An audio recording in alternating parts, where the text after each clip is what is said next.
దేశవ్యాప్తంగా సైబర్ నేరాలకు సహకరిస్తున్న ఘోస్ట్ సిమ్ కార్డుల నెట్వర్క్ ను ఛేదించడానికి ఆపరేషన్ ఆక్టోపస్ 3.0 ను చేపట్టామని సైబర్ క్రైమ్ డీసీపీ అరవింద్ బాబు తెలిపారు.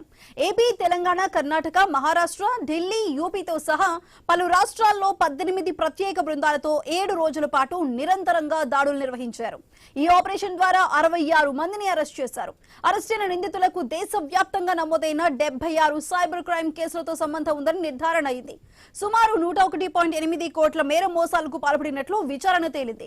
మీ పేర్ల మీద తెలియని సిమ్ ఉంటే వెంటనే బ్లాక్ చేయాలంటున్న సైబర్ క్రైమ్ డీసీపీ అరవింద్ బాబుతో మా ప్రతినిధి Ratnakumar face to face.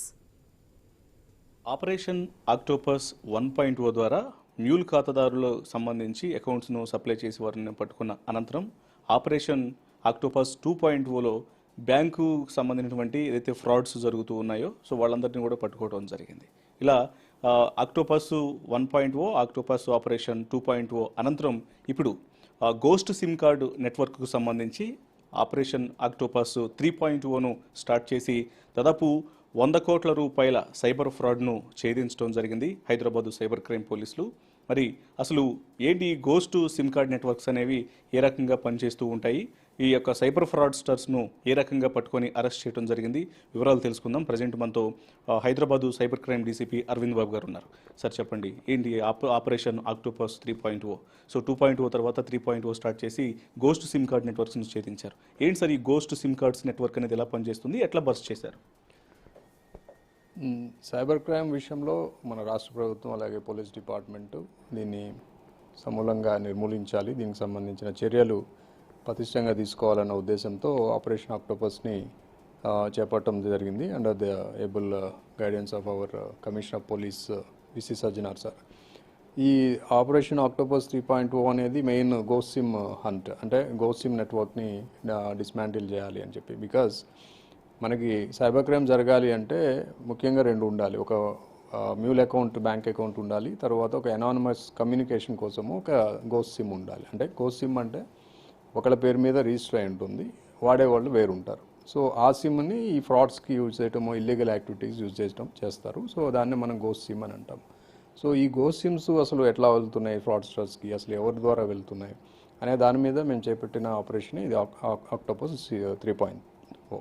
Okay, so ఇట్లా ఆపరేషన్ అనేది ఎలా జరిగింది, మొత్తం ఎంతమందిని, ఎన్ని రాష్ట్రాల్లో యొక్క ఆపరేషన్స్ అనేది నిర్వహించారు, ఎన్ని కోట్ల ఫ్రాడ్ అనేది బయటకు వచ్చింది, ఏం చెప్తారు?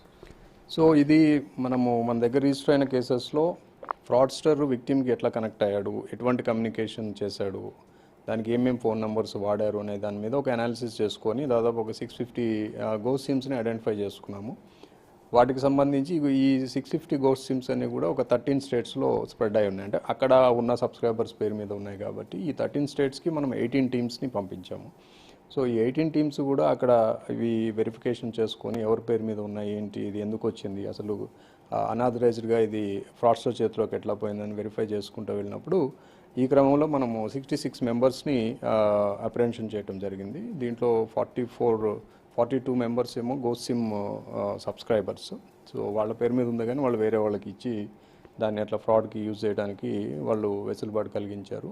అది కాకుండా ఒక 20 మెంబర్స్నేమో ఈ పాయింట్ ఆఫ్ సేల్, అంటే సిమ్ సెల్లర్స్, ప్రమోటర్స్ అంటారు వీళ్ళని.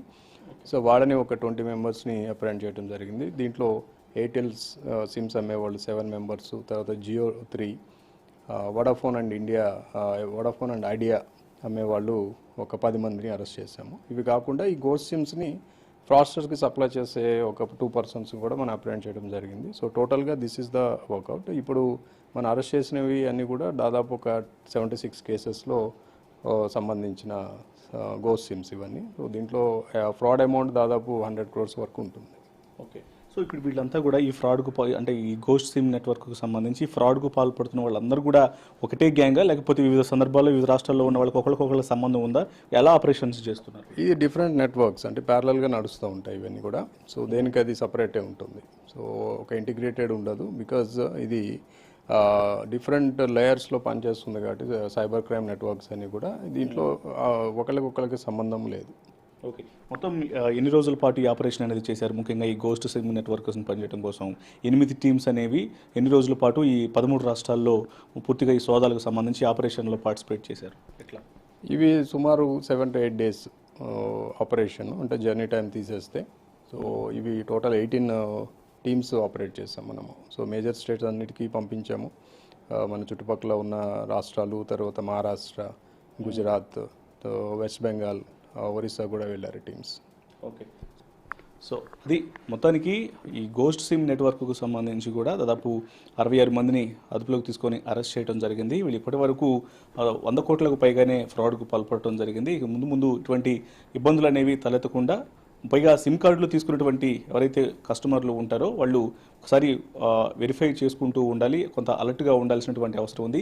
తమ పేరు మీద ఎన్ని సిమ్ కార్డులు అనేవి రిజిస్టర్ అనేవి అయ్యి ఉన్నాయి అనే దానికి సంబంధించి కూడా ఆన్లైన్లో అఫీషియల్ పోర్టల్స్ ద్వారా తెలుసుకున్నటువంటి సౌకర్యం ఉంది కాబట్టి కొంత అప్రమత్తంగా ఉండాల్సినటువంటి అవసరం ఉందంటూ సైబర్ క్రైమ్ పోలీసులు తెలియజేస్తున్నారు. కెమెరా పర్సన్ వెంకట్తో Ratnakumar, Hyderabad cyber crime head office నుంచి.